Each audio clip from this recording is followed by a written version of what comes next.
본 방송에서 제공하는 투자 정보는 투자 판단에 대한 조언입니다. 방송에서 제공하는 주식의 가치, 가격 상승 및 하락에 대해서는 방송사에서 보장하지 않습니다.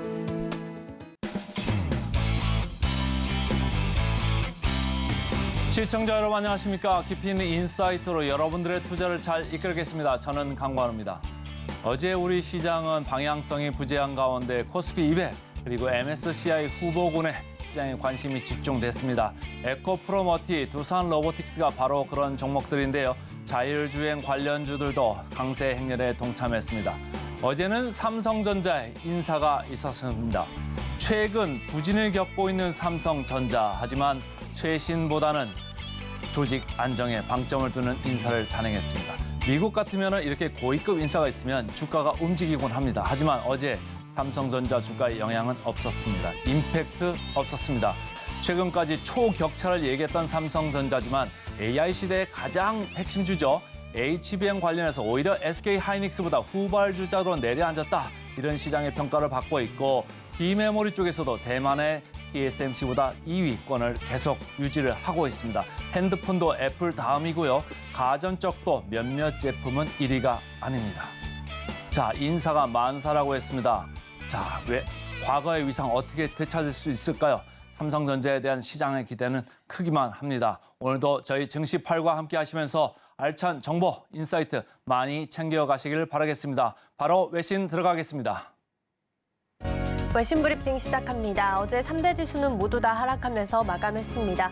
먼저 다우지수는 0.16% 하락했고요. 나스닥은 0.07%, 그리고 S&P 500 지수는 0.2%가량 하락하면서 오늘 종가를 형성했습니다. 국채 수익률이 급감했음에도 불구하고 차익 실현 매물이 나오게 되면서 지수에는 하방 압력을 가한 것으로 보입니다. 국채 시장에서 수익률은 10년물 기준으로 해서 10bp 가까이 크게 떨어졌는데요.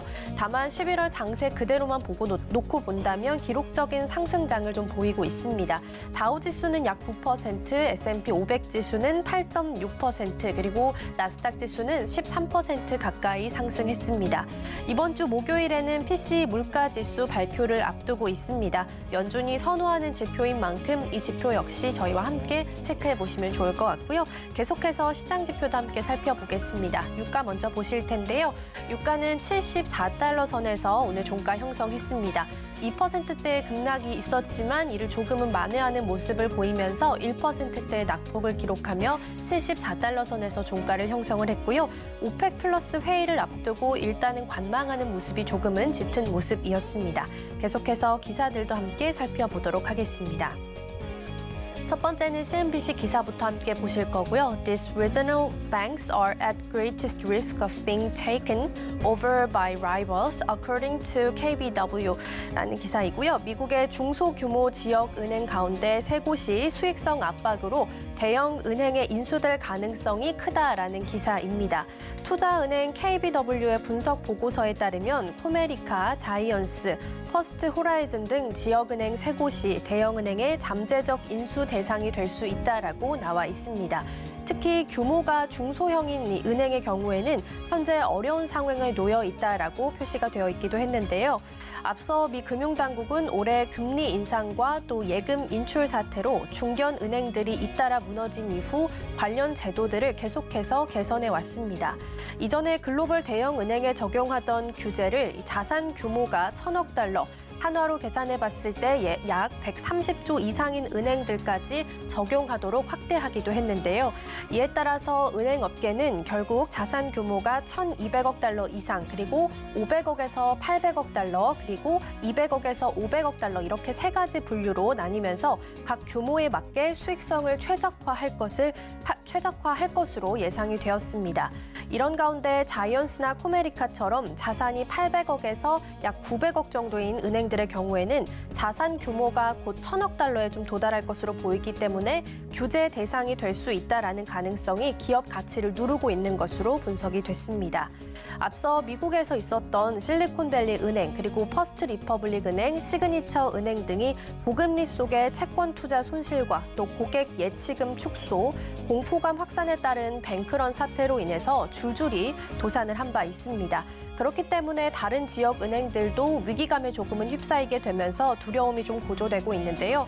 예금 인출이 이어지고 또 주가가 출렁이는 등 적지 않은 타격을 입고 있는 상황입니다. 인수가 끝까지 좀 잘 이루어질 수 있을지 혹은 다른 해결책을 찾아갈 수 있을지 이 부분 계속해서 확인해 보셔야겠습니다. 두 번째 기사도 함께 살펴보도록 하겠습니다. 두 번째 기사 역시 CNBC에서 가지고 왔고요. 이번에는 대만의 총통 선거와 관련된 기사입니다. 일단 제목부터 먼저 보시면요. Taiwan's presidential election is a three-way race. These are the parties vying to replace Tsai Ing-wen이라는 기사입니다. 조금 사진과 함께 좀 이해하기 쉽도록 사진과 함께 설명을 좀 드려보겠습니다. 내년 1월 13일에 대만에서는 총통 선거가 예정이 되어 있습니다. 이렇게 3파전으로 압축이 된 상황입니다. 인데요.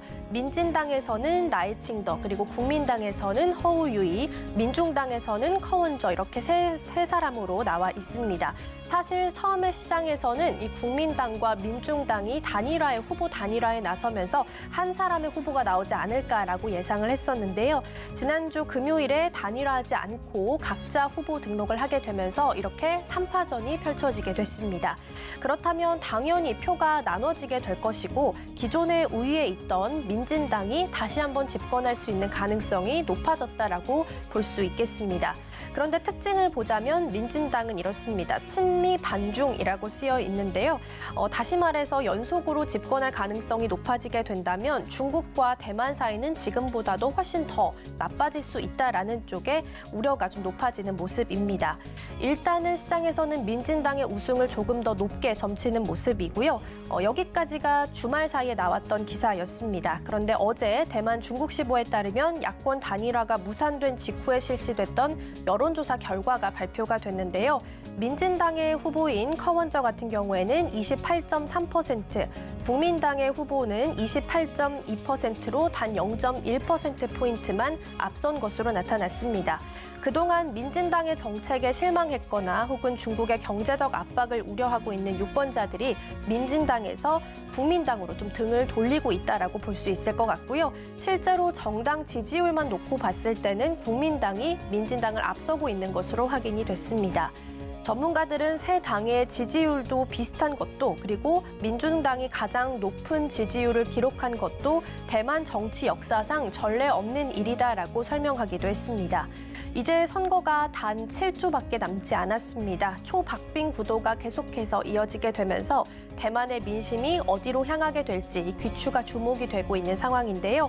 우리 증시에도 또 대만 증시에도 영향을 많이 주는 이슈이기 때문에 이 부분도 선거 결과까지도 함께 확인을 좀 해보셔야겠습니다.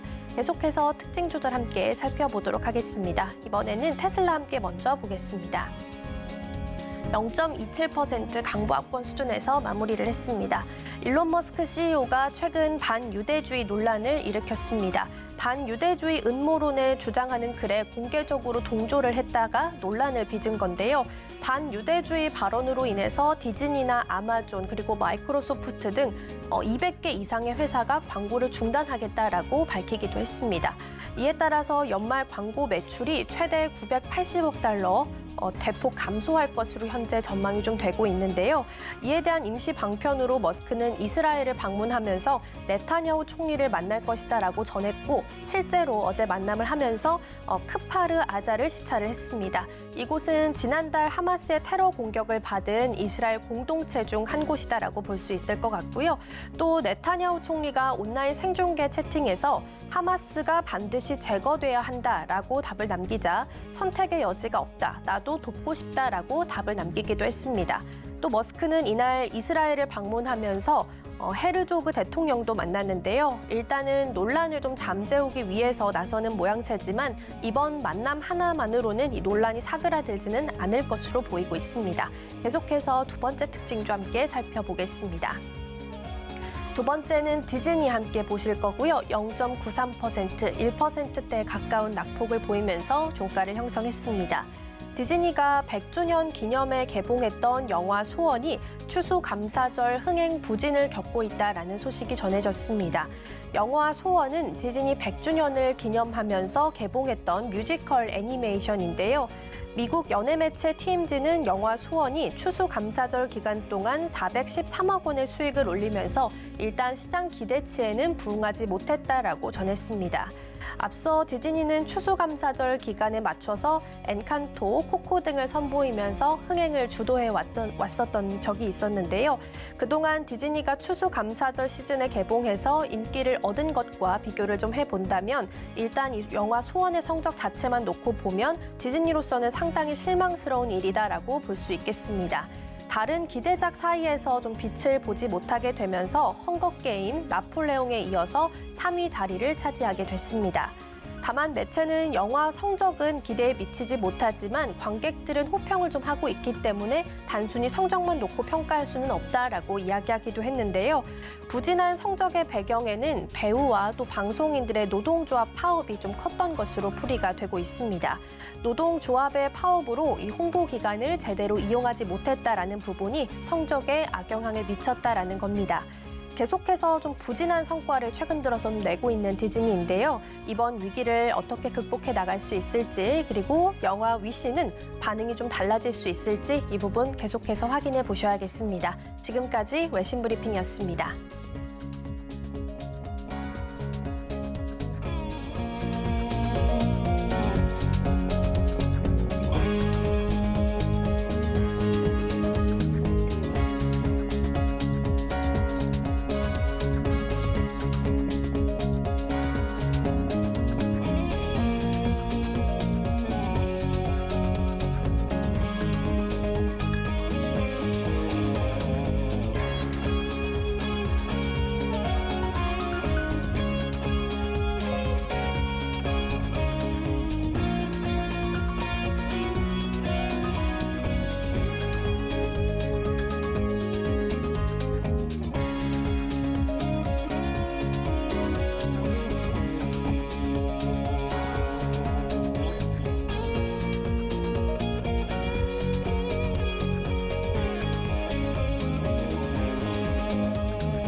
네, 서울경제TV 증시8 조간브리핑 시간입니다. 서울경제신문에서 발행한 이슈 전해드리는데요. 첫 번째 소식부터 하나하나 짚어보겠습니다. 화면 살펴보시죠.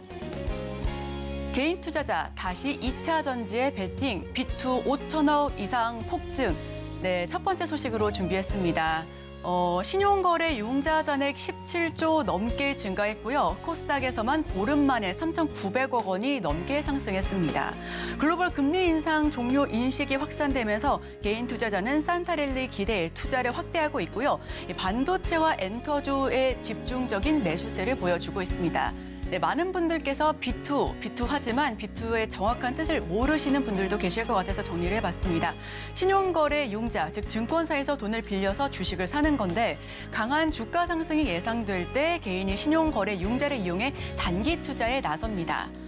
지금 내용 살펴보시면 신용거래 융자 잔액은 17조 넘게 상승했고요. 코스닥에서만 보름 만에 3,952억 원이 증가했습니다. 반도체와 엔터주 위주, 즉 내년도에 더욱더 실적이 좋을 섹터 위주로의 상승세가 보여졌고 집중적인 매수세도 확인이 되는데요. 글로벌 금리 인상 종료 인식 확산 속에 개인들의 산타랠리 기대 투자가 확대되고 있다는 소식입니다. 지금 신용거래 융자 잔액 추이를 살펴보겠습니다. 11월 1일부터 11월 24일까지의 기준으로 그래프를 살펴볼 텐데요. 16조 원이던 신용거래 융자가 지금 거의 한 달도 안 되는 기간 동안에 17조까지 불어났습니다. 코스피, 코스닥 신용거래 융자 잔액 증가 상위 종목들도 한번 살펴보면요. 코스피 쪽에서는 포스코 퓨처엠이 347억 원, 종근당이 292억 원, 하이브가 283억 원, 삼성 SDI, LG 에너지 솔루션 순입니다. 즉 전반적으로 2차 전지와 반도체 그리고 엔터 쪽에 몰려지고 있는 그런 양상이 심화되고 있는데요. 네, 코스닥으로 넘어가서 살펴보시면 에코프로 BM이 233억, 하나마이크론, 여기서 반도체 쪽 나왔네요. 206억, 포스코 DX도 185억 원으로 랭크가 됐고요. 에코프로 145억 원, YG엔터가 135억 원으로 이렇게 랭크가 됐습니다. 이렇게 신용거래가 증가하고 있는 이유 다시 한번 말씀드리면 이 시장에서 금리 인상 종료에 대한 인식이 확대되면서 신용거래 융자를 확대시키고 있다라는 점이 골자인데 실제로 미 국채금리가 하락하면서 증시에 대한 기대감이 커지고 있습니다. 미 국채금리 최근 가파르게 상승했다가 또다시 주춤하는 양상이 보여지고 있는데요. 실제 미 국채금리 하락세에 미국과 국내 증시가 반등하고 있는 모습입니다. 연말까지 2,600선을 다시금 재탈환할 수 있다라는 기대감에 개인들의 매수세가 내년도 실적이 좋을 것으로 전망이 되는 실적 개선세가 기대가 되는 반도체와 엔터 그리고 아직도 많은 분들의 기대감을 갖고 있는 2차 전지 쪽으로 몰려지고 있고요. 지금 종합해보면 신용거래 융자 잔액 17조를 넘어섰습니다. 코스닥에서만 보름 만에 3,952억 원이 증가를 했고요. 반도체, 엔터주 위주의 집중 매수세가 보여지고 있습니다. 글로벌 금리 인상 종료 인식이 확산되고 있습니다. 개인들은 산타랠리 기대에 투자를 확대해 나가고 있으니까요. 12월 지금 유동성을 다시 한번 고려해 보시면 좋겠습니다. 네, 다음 소식으로 전해드립니다. 두 번째 소식인데요. 막내 날아오르자 에코프로 사형제 시총 51조로 쑥 올랐다. 지금 사실 7월에 고점을 찍고서부터 에코프로 BM을 필두로 2차 전지주 크게 하락세를 보여왔습니다. 상반기 내내 고공행진을 보여주다가 7월부터 뚝 떨어진 주가를 체감으로 확인하실 수가 있었을 텐데요. 다만 11월부터 공매도 전면 금지 조치로 인해서 다시금 매수세가 몰려들면서 오히려 변동성이 더 극화됐다라는 소식부터 전해드립니다. 11월 데뷔한 에코프로 머티 개인 매수에 상장 7거래일 만에 3배 이상 폭등을 알리면서 종가 형성했습니다. 시가총액도 8조 원을 훌쩍 넘겨서 코스피 40위권 안에 안착했다라는 이야기인데 지금 유가증권 시장에 신규 입성한 여러 가지 종목들 가운데 단연 에코프로 머티의 성적표가 가장 흥행하고 있습니다. 에코프로 머티리얼즈가 개인 투자자들의 순매수세에 힘입어 상장 후 7거래일 만에 3배 넘게 급등하고 있습니다. 시가총액도 8조 원을 훌쩍 넘겨서 코스피 40위권 안에 안착했는데요. 에코프로와 에코프로 BM 등 이렇게 형제주, 형님들의 주가 횡보세 속에서도 막내가 강세를 이어가면서 덕분에 그룹주 4개 합산 시가총액은 같은 기간 5조 원에서 이상 훌쩍 증가해서 51조 원을 넘어섰습니다. 그동안 주가를 끌어올린 건 개인들이었습니다. 이달 17일 상장 당일부터 전 거래일인 24일 이전까지 개인 투자자들은 에코프로 머티리얼즈 2,891억 원어치를 순매수했는데요. 이는 개인 순매수 순위에서 최상단을 차지하는 성적입니다. 그 2위로 SK 하이닉스가 순매수 금액을 지금 1,000억 원 이상 넘어지고 있는데 SK 하이닉스와 비교를 하더라도 에코프로 머티가 훌쩍 넘긴 순매수세를 보여지고 있습니다. 에코프로 4형제 시총 추이를 살펴보시면 11월 17일 46조 원에서 지금 거의 10일 만에 51조까지 훌쩍 껑충 뛴 모습을 그래프로 확인하실 수가 있습니다. 네, 정리해보자면 에코프로 머티 결국 어제 종가 기준으로 12만 원 선을 돌파했고요. 상장 후 7거래일 만에 3배 넘게 폭등했습니다. 4개 그룹주 시총이 51조 넘게, 지금 5조 넘게 최근 증가했기 때문에 에코프로 그룹주의 향방, 주가를 앞으로도 계속해서 지켜봐 주시면 좋겠습니다. 네, 다음 소식 전해드립니다. 셀트리온 헬스케어 미국 법인 청산, 주력 의약품 직판 체제 순화. 네, 세 번째 소식으로 셀트리온 헬스케어와 셀트리온 그룹주 소식 전해드립니다. 얼마 전 합병이 최종 승인이 났고 연내 마무리하겠다라는 의견 그리고 주식 매수 청구권까지도 모두가 순탄하게 처리가 되고 있었죠. 셀트리온 헬스케어는 미국 법인을 청산했습니다. 미국 유럽 등지에서 성공적인 직판 경험을 통해 앞으로도 수익성을 추구해 나갈 방침이다라는 소식을 전해왔는데요. 셀트리온 헬스케어가 미국 법인을 청산했는데 미국 현지에서 제품 판매를 위해 만든 조직이지만 셀트리온 헬스케어가 셀트리온 미국 법인을 인수하면서 사실상 지금 역할이 유명무실해졌습니다. 셀트리온 헬스케어는 셀트리온 USA에 역량을 집중해 기존 제품과 신약을 앞으로 직접 판매할 예정인데요. 셀트리온 바이러시밀러 미국 시장 점유율을 살펴보시면 램시마가 30.2%로 1위를 차지하고 있고요. 트록시마가 그 뒤를 이어서 2위에 랭크되어 있습니다. 셀트리온 헬스케어는 유럽에서 성공적인 직판 경험을 쌓은 만큼 앞으로 미국에서도 직판을 통해 수익성을 추구해 나갈 방침이다라고 소개를 했습니다. 셀트리온의 주력 제품들은 미국 시장에서 안착을 하고 있고요. 의약품 시장 조사 기관인 심포니 헬스에 따르면 미국에서 올해 3분기 기준 램시마가 30.2%로 바이오 시밀러 중에 시장 점유율 1위를 굳건히 지켰다라는 소식까지 전해져 왔습니다. 그렇다면 셀트리온과 셀트리온 헬스케어, 셀트리온 제약 이렇게 이 합병된 셀트리온의 모습은 내년에 어떤 모습으로 비춰질까요? 앞으로의 셀트리온 주가 향방 역시도 계속해서 지켜보시면 좋겠습니다. 다만 연내 합병을 마무리하겠다라는 의지를 피력했지만 지금 합병에 대한 소식이 크게 나오고 있지 않습니다. 이 부분까지도 함께 투자 판단에 참고해 주시면 좋겠습니다. 자, 정리해서 넘어가자면 셀트리온 법인 인수로 역할이 사라졌고요. 램시마 피하 주사 내년 1분기에 미국에서 출시한다라는 소식입니다. 일시적인 비용 증가는 있겠지만 효율화를 기대할 수 있기 때문에 앞으로도 살펴보시면 좋겠습니다. 네, 다음 소식입니다. 중국 따돌린다. 업황 악화에도 과감한 베팅. 이번에는 LNF 소식을 전해드립니다. LNF, 테슬라와 양극재 공급 계약에 이어서 일본 미쓰비시와 차세대 음극재를 추진하겠다라는 소식을 전했는데요. 이 종합적인 소재 회사로 거듭나겠다라는 희망찬 소식 전해드립니다. 에코프로비엠 역시 대규모 증설의 속도를 내면서 이 중국과의 장기전에서 우위 선점에 투자에 앞장서겠다라는 소식인데 대구에 2조 원 넘게 투자했습니다. LNF가 총 2조 5,500억 원을 투자해 이 대구에 음극재와 양극재 신공장을 세운다라는 소식인데요. 기존에 생산했던 양극재에 이어서 음극재를 새로 생산해 2차 전지 종합 소재 회사로 도약하겠다라는 구상을 전했습니다. 중국과의 중장기 경쟁에서 승기를 잡기 위해 대규모 투자에 나선다라는 분석이 잇따르고 있는데 신규 고용 역시도 계속해서 이어지고 있고요. 신규 부지에는 주력 제품인 하이니켈 양극재뿐만 아니라 차세대 음극재, 중저가 배터리용 LFP 양극재 생산 시설에 들어갈 예정입니다. LNF는 이곳에 하이니켈 양극재 공장 2개를 동시에 열고 차세대 음극재 공장 역시도 특히 LFP 양극재 공장 2개 등 31만 톤 규모의 연간 생산 능력을 갖출 것을 계획하고 있습니다. 지금 LNF는 2000년 상장됐었죠. 2000년 설립이 됐고요. 2007년 니켈, 코발트, 망간 양극재 양상을 시작한 데 이어서 2019년 세계 최초로 니켈 비중이 90%인 하이니켈, 코발트, 망간, 알루미늄 양극재 개발에 성공했습니다. 현재 세계 최대 전기차 기업이 미국 테슬라의 양극재를 공급하고 있고요. 앞으로 계속해서 지금 이 부분 역시도 LNF 살펴봐 보시면 좋겠습니다. 자, 그럼 기사 요약하고 넘어가겠습니다. 테슬라와 양극재 공급 계약에 이어서 일본 미쓰비시와 차세대 임극재를 추진하고 있습니다. 에코프로비엠도 대규모 증설의 속도를 내고 있고요. 중국과의 장기전을 위해 투자를 진행한다라는 소식 전해드립니다. 자, 그럼 다음 소식으로 넘어갑니다.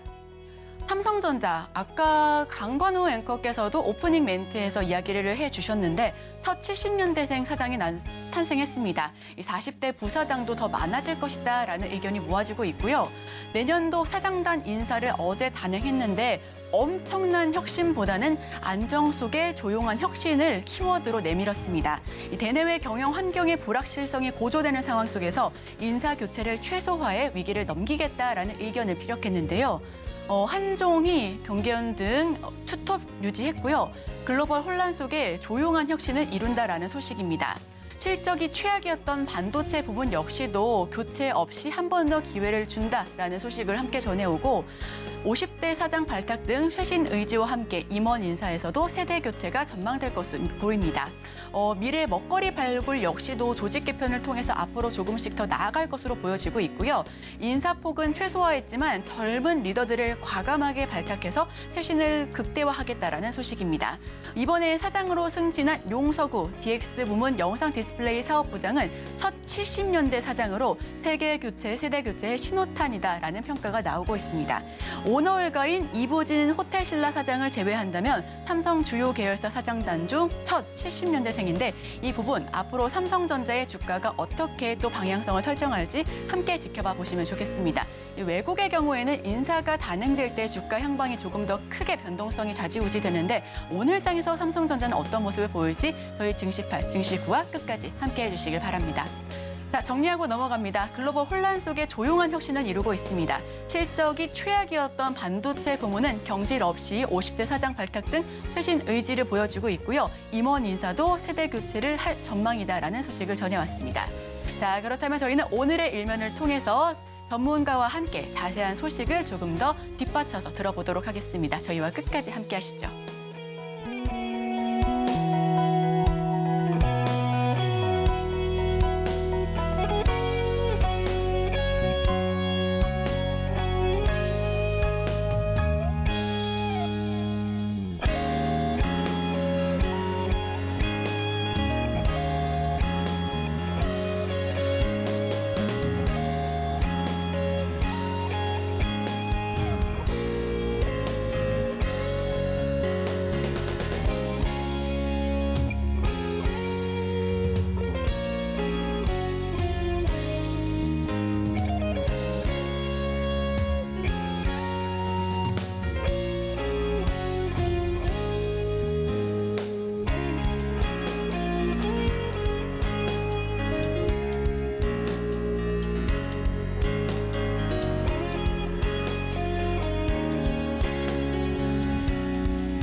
네, 개인 투자자가 아닌 전문가는 장 시작 전 뉴스를 볼 때 어떤 부분에 초점을 맞출까요? 오늘의 일면 헤드라인입니다.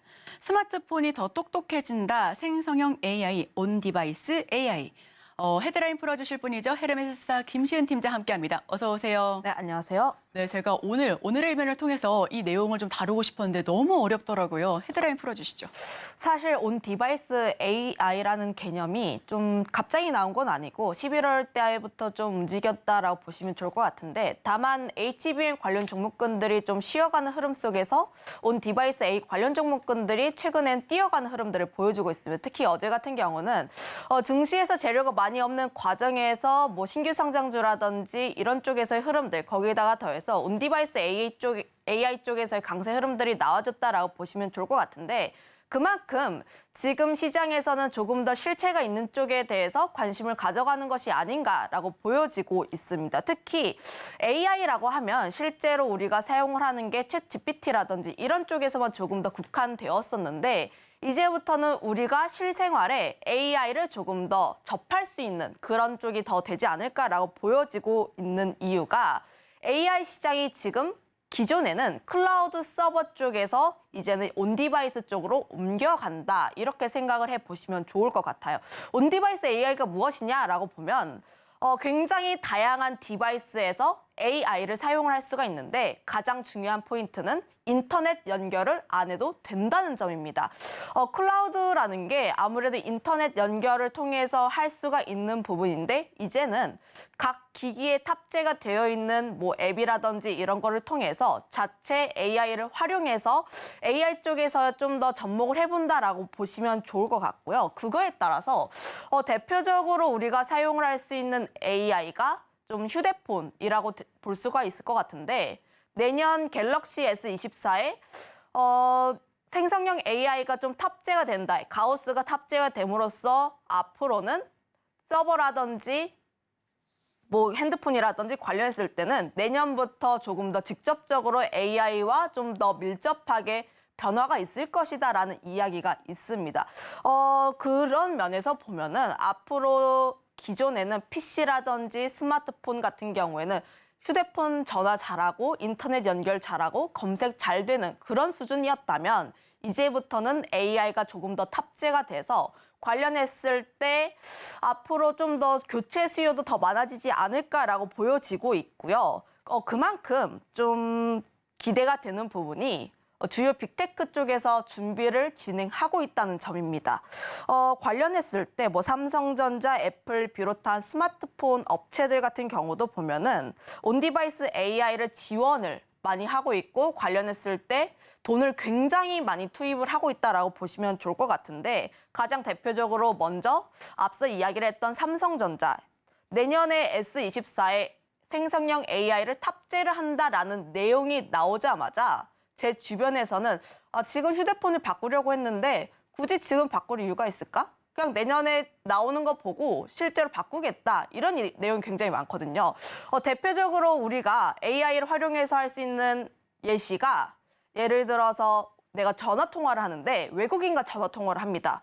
그런데 나는 외국어를 사용하지 않고 외국어를 듣지 못하더라도 실제로 AI를 통해서 번역이 되고 내가 말하는 것이 번역이 되어서 그 사람한테 들리는 그런 수준의 AI까지 가기 때문에 지금 굳이 그냥 스마트폰을 사기보다는 AI가 탑재된 스마트폰을 살 가능성이 더 높아지고 그리고 이런 흐름이 삼성전자뿐만 아니라 애플, 샤오미, 화웨이 굉장히 다양한 스마트폰 업체들이 뛰어들고 있기 때문에 이런 점에서 보게 된다면 앞으로도 지금 AI 반도체 시장, 특히 스마트폰 온 디바이스 AI 시장 같은 경우는 조금 더 수요가 올라갈 가능성이 크다라고 보여지고 있습니다. 지금 사진을 봤을 때도 삼성전자, 애플, 구글 쪽에서의 탑재가 되는 부분이 있고 AI 반도체 시장 같은 경우는 앞으로 더 폭발적으로 성장할 수 있을 것이라는 점. 물론 AI 반도체 관련해서 온디바이스 AI 같은 경우는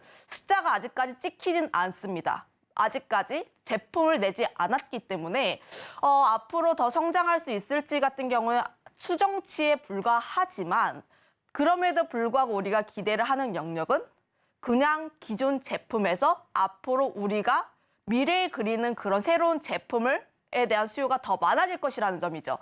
그런 점에서 봤을 때 굉장히 다양한 기업들 쪽에서 AI 칩에 대해서 경쟁을 진행을 하고 있고 거기서 좀 나왔던 얘기가 퀄컴 CEO가 AI 칩 영향으로 인해서 반도체 평균 단가가 앞으로 수년간 연 10%씩 오른다라는 점에서 보면은 이쪽 시장 같은 경우에는 성장성이 계속해서 명확하게 나오는 시장이라고 보시면 좋을 것 같습니다. 그러면 우리가 반도체 시장을 바라봤을 때 물론 HBM 굉장히 좋아요. 물론 좋긴 한데 앞으로 생성형 AI가 굉장히 다양한 디바이스, 예를 들어서 스마트폰만에만 들어가는 게 아니라 PC라든지 버즈라든지 아니 혹은 자율주행이라든지 굉장히 다양한 기기들에 들어가기 때문에 P단의 상승뿐만 아니라 Q단의 상승까지도 함께 이루어질 수 있다는 점을 보면 앞으로 중장기적으로 이쪽 시장은 계속해서 지켜봐야 하지 않을까 이렇게 정리하겠습니다.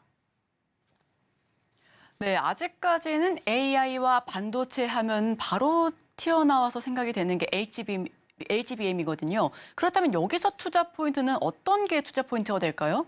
사실 HBM도 굉장히 좋은데 최근 주가 흐름들을 살펴보면 엔비디아 실적 발표 이후에 HBM 대장주라고 할 수 있는 한미반도체 같은 경우에는 조금씩 기간 조정을 거치고 있어요.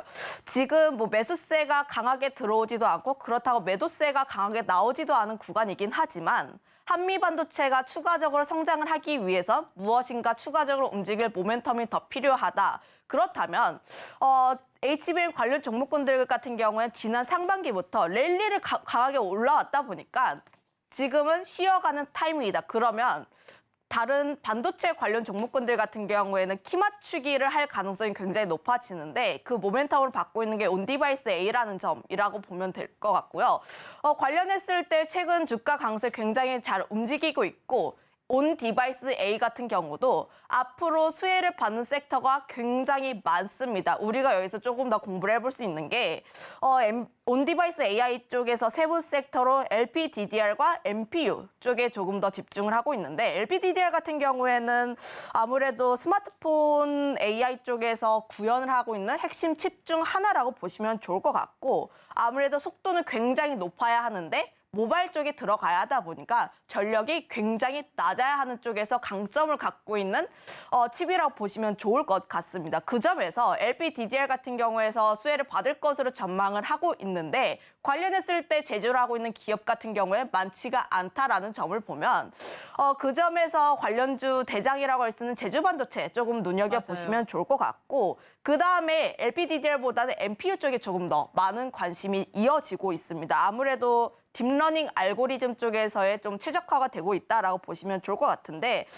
대부분 빅테크 업체들이 생성형 AI 쪽에서의 좀 투자를 굉장히 많이 진행을 하고 있고 관련했을 때 다품종 소량 생산이다 보니까 관련 종목군들 같은 경우에는 굉장히 많이 나오고 있습니다. 뭐 IP라든지 팹리스 거기서 협력을 할 수 있는 디자인 업체라든지 혹은 기판까지 조금 더 수혜가 나와주고 있기 때문에 이런 점에서 조금 가지치기를 하다 보면은 조금 더 관련주가 굉장히 많이 나오고 있다는 관련주가 거죠. 굉장히 많네요. 근데 사실 이런 종목군들 전반적인 흐름들을 보면 기존의 HBM 관련 종목군들의 강세 흐름들이 나왔을 때 이런 쪽은 사실 주가의 흐름이 지지부진했습니다. 거기서 보면 키 맞추기 타입이라고 보실 수도 있고 혹은 지금 시스템 반도체 쪽에서의 강세 흐름들이 조금 더 이어지고 있다라고 보시면 좋을 것 같은데 거기다가 더해서 NPU와 더불어서 조금 더 볼 수가 있는 게 최근 들어서는 앞으로 스마트폰 수요가 조금 더 많아지게 된다면 MLCC 쪽에서의 강세 흐름들도 나와줄 수 있고 거기다가 더해서 온디바이스 AI 정수라고 불릴 수 있는 자율주행 쪽 자율주행 관련 종목군들이 물론 칩스앤미디어, 텔레칩스 이런 종목군이긴 합니다. 물론 팹리스, IP 쪽에 속하긴 한데 앞으로 자율주행 같은 경우에는 좀 아무래도 클라우드 연결 없이 AI를 활용을 해야 하다 보니까 이런 쪽에서의 흐름도 계속 나올 수 있다는 거죠. 그런 점에서 보면 디램 같은 경우에는 앞으로 활용도가 더 많아질 수밖에 없고 거기에서 수혜를 받을 수 있는 종목군들이 굉장히 많기 때문에 저는 이런 쪽에서의 집중 조금 더 해봐야 한다라고 보고 있고요. 관련했을 때 대장주라고 할 수 있는 게 칩스앤미디어라는 종목인데 굉장히 내용이 좋습니다. 증권가에서도 칩스앤미디어가 온디바이스 AI 쪽에서 최대 수혜주다라는 이야기가 있을 정도로 굉장히 좋은 기업이긴 합니다. 실제로 반도체 업황이 좀 위축됐음에도 불구하고 실적 같은 경우에는 굉장히 안정적으로 나와주고 있고 NPU가 조금 진행이 되면서 비디오 코덱이라든지 IP 쪽에서의 강점을 갖고 있는 칩스앤미디어의 수혜는 계속될 수밖에 없다라는 이야기가 나오고 있긴 하지만 지금 차트의 흐름을 보면 주가 굉장히 많이 솟아올랐어요.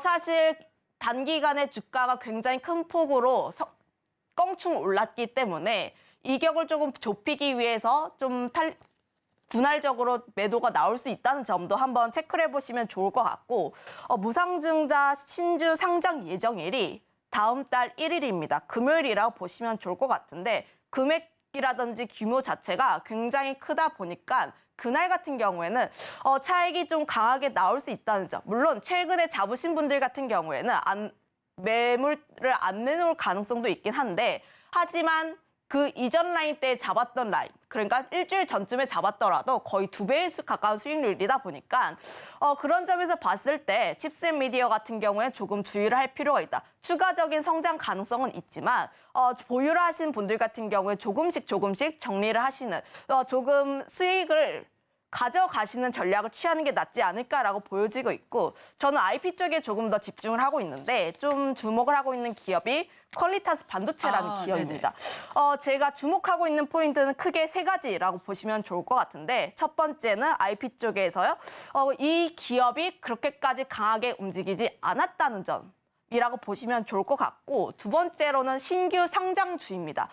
최근 들어서 신규 상장주가 거의 수급 블랙홀 역할을 많이 하고 있죠. 대표적으로 에코프로버티도 있고 두산 로보틱스도 있고 굉장히 다양한 신규 상장주의 강세 흐름들이 이어지고 있는데 그만큼 지금 현재 증시에서 추가적으로 올라갈 만한 모멘텀이 딱히 부재하다 보니까 매매 수익률 싸움을 하기 위해선 그나마 좀 차트적으로 그리고 매물대가 많이 없는 신규 상장주 쪽에 조금 더 자금이 몰리는 것이 아닌가라고 보여지고 있습니다. 그만큼 제가 지금 주목을 하고 있는 포인트 같은 경우에는 첫 번째로 매물대가 많지가 않다는 점. 물론 어제 같은 경우는 거래량 굉장히 많이 터졌고 윗꼬리도 약간 있긴 하고 거기다가 전고점 같은 경우는 뚫어주지 못한 모양새를 보여주고 있긴 하지만 관련했을 때 온디바이스 A 같은 경우는 추가적으로 움직일 가능성이 더 높다라고 보여지고 있고 다른 종목군들 대비했을 때 아직까지 덜 움직인 부분이 있기 때문에 추가적으로 움직일 가능성이 크다 이렇게 판단하고 있습니다. 네, 추가적으로 움직일 가능성이 큰 두 가지 종목에 대해서 이야기를 해봤습니다. 첫 번째 종목은 칩셋미디어, 그리고 두 번째 종목은 퀄리터스 반도체인데요. 지금 이렇게 두 가지 종목에 대해서 말씀을 해주셨는데 이게 온디바이스 AI 관련주, 이게 수혜주라고 말씀을 해주셨잖아요. 이 온디바이스라는 부분에 대해서 자세하게 설명을 해주셨는데 그렇다면 지난 시즌까지 좀 큰 상승세를 보였던 반도체 장비 쪽, 후공정 쪽에서 뭐 하나마이크론이라든지 그런 쪽은 앞으로 좀 더 주의해야 될 필요가 있나요? 어느 정도 차익을 좀 해야 될까요? 사실 지금 슬슬 저는 추가적으로 순환매적으로 움직일 것이다라고 보고 있는데 지금 굉장히 큰 폭으로 올랐던 종목군들 같은 경우에는 수익이신 분들은 조금씩 정리를 하는 것이 조금 맞지 않을까라고 보여지고 있고 다만 섹터 전반적으로 봤을 때 크게 움직일 것으로 전망은 하고 있지만 하지만 수익이신 분들 같은 경우에는 조금 정리를 하는 게 맞지 않을까 이렇게 보고 있습니다. 네, 수익이 난다라면 지금 최근에 상승세가 많았었던 장비 쪽은 상승을 어느 정도 좀 제한된 움직임을 보일 수가 있다 보니까 어느 정도 차익 실현을 하면 괜찮겠다라는 의견까지도 받아봤습니다. 오늘 온디바이스와 관련해서 AI 수혜주 두 가지 종목 살펴봤고요. 우리 시청자 여러분들께서도 칩셋 미디어 그리고 퀄리터스 반도체 오늘의 일면을 통해서 조금 더 자세하게 짚어봐 보시면 좋겠습니다. 지금까지 헤르메스스타 김시은 팀장과 함께했습니다. 오늘 말씀 고맙습니다.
화요일 아침 8시 반 넘어가고 있습니다. 매일 아침 8시 반 저희 서울경제TV에서 센티멘탈 대 펀더멘탈 매일같이 두 종목 말씀드리고 있습니다. 최근에 보시는 분이 점점 많아져서 기운을 좀 힘을 좀 내보겠습니다.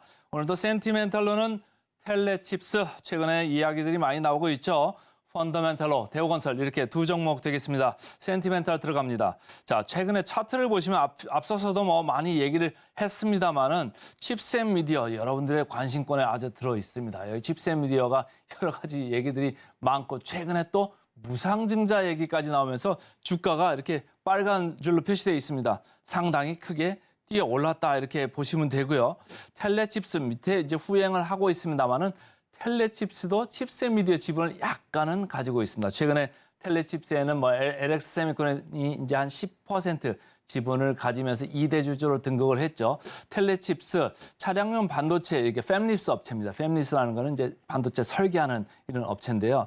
최근에 ECU, MCU 이런 이제 기능별로 이렇게 분화됐던 것들을 하나로 AP로 이렇게 모으는 그런 지금 아키텍처 변화가 생기고 있습니다. 그런 변화가 생길 때 텔레칩스가 가장 수혜를 받을 수 있다. 이렇게 해서 최근 밑에 있습니다만은 점차적으로 고개를 들고 있다. 그래서 일제히 강세를 보이고 있습니다.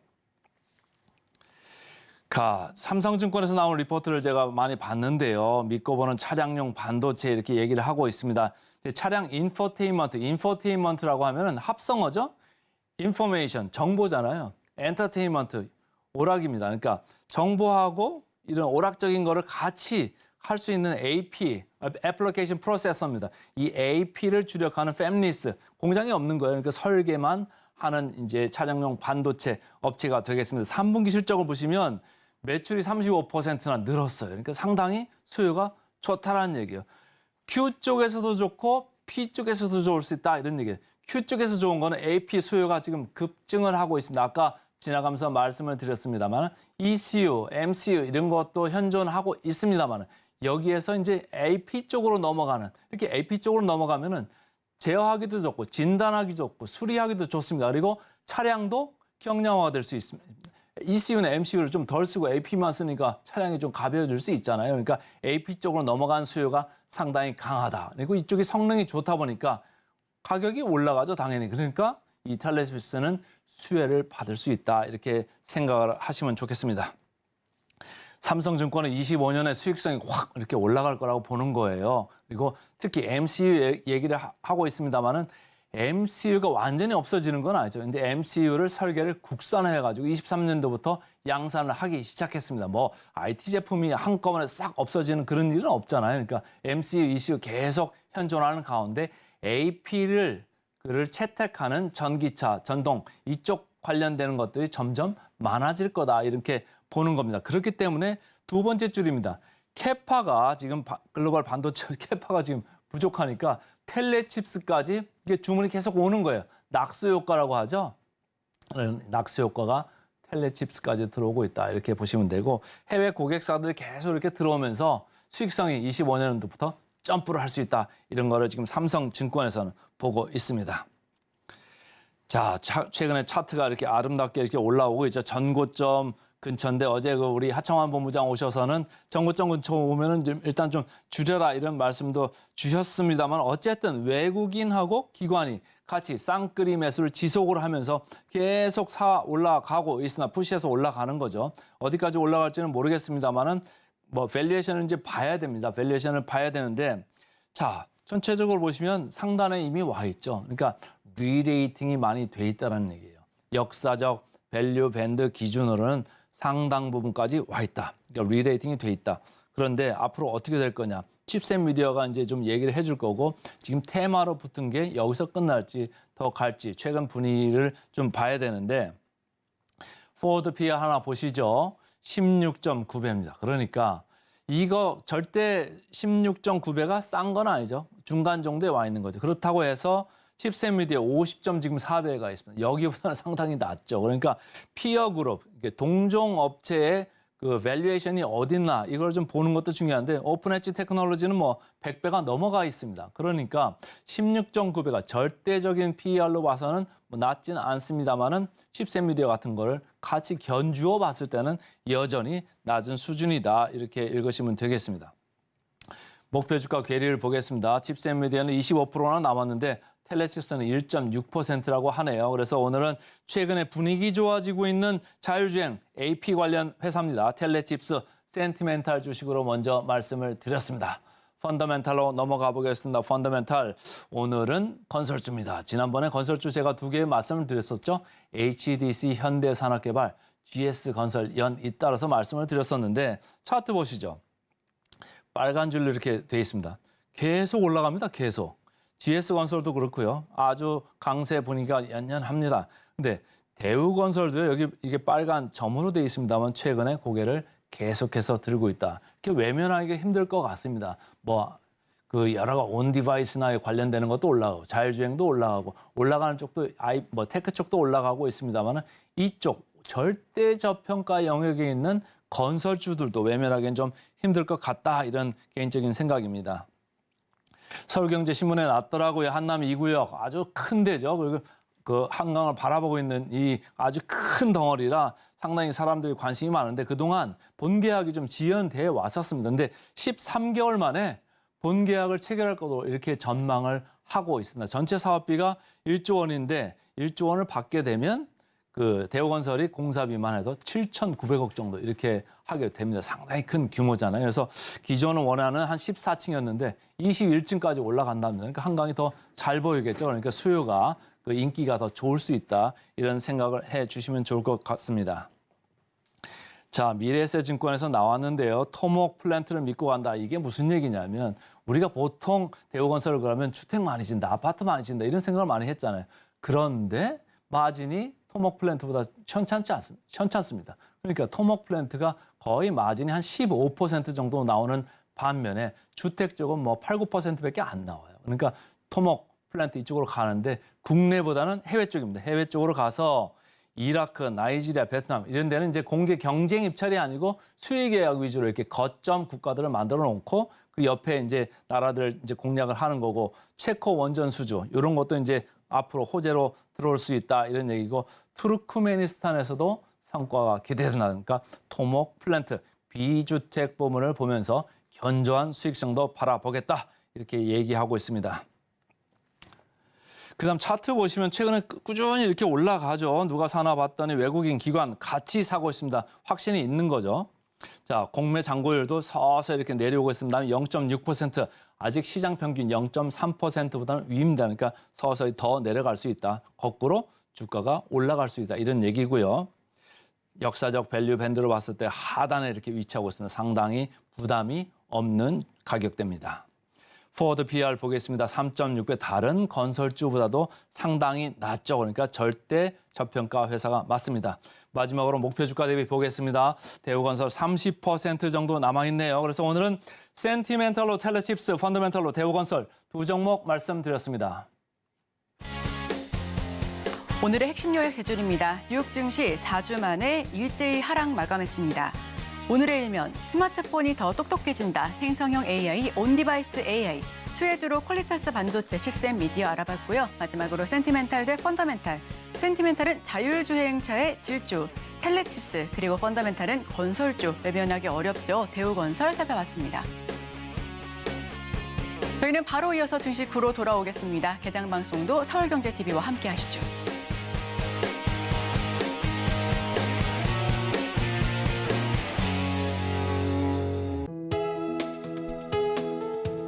본 방송에서 제공하는 투자 정보는 투자 판단에 대한 조언입니다. 방송에서 제공하는 주식의 가치, 가격 상승 및 하락에 대해서는 방송사에서 보장하지 않습니다.